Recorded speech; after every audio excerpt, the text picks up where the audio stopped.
Tonight, President Trump is in the White House, where Secret Service agents ushered the president over the weekend into an underground bunker while riots here got out of hand.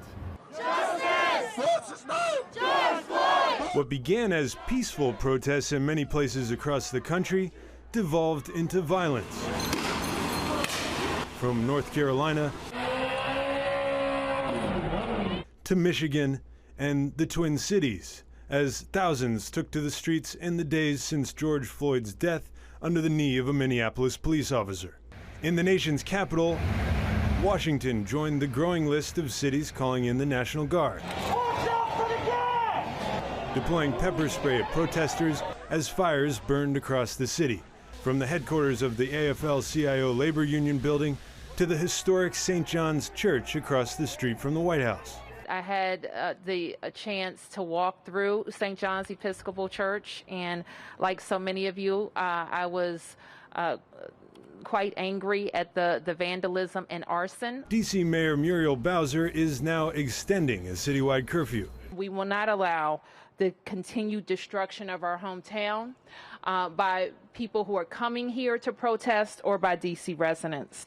With many protesters focusing their ire on President Trump. Every time you get on Twitter, every time you say anything, sir, you're saying it out of violence, out of hate, and we're tired of being hated. The president, for his part, cast blame at the nation's governors, telling officials in a teleconference with governors that most of you are weak and you have to arrest people. Wearing a mask, President Trump's Democratic contender Joe Biden listened at a meeting with black church leaders in Delaware. The Band-Aid has been ripped off by this pandemic and this president. Nobody can pretend any longer what this is all about. This after more than 4,000 arrests across 22 cities in 3 days. The tactics that I saw last night by the people, the antagonists I will call them, appeared to be organized in nature. Hinting at systemic forces behind the riots, the district's police chief is promising more arrests. We will release all of the demographics. My public information office will give you the names of the arrestees, the demographics, where they're from. They were largely from this region, that the people that were arrested. But I don't think that tells the whole story. I don't think we will have the whole story until we've made more arrests.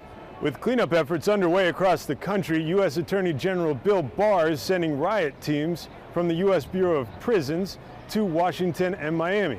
They will join U.S. Marshals and DEA agents already deployed in D.C. Gabe LaMonica, CBN News.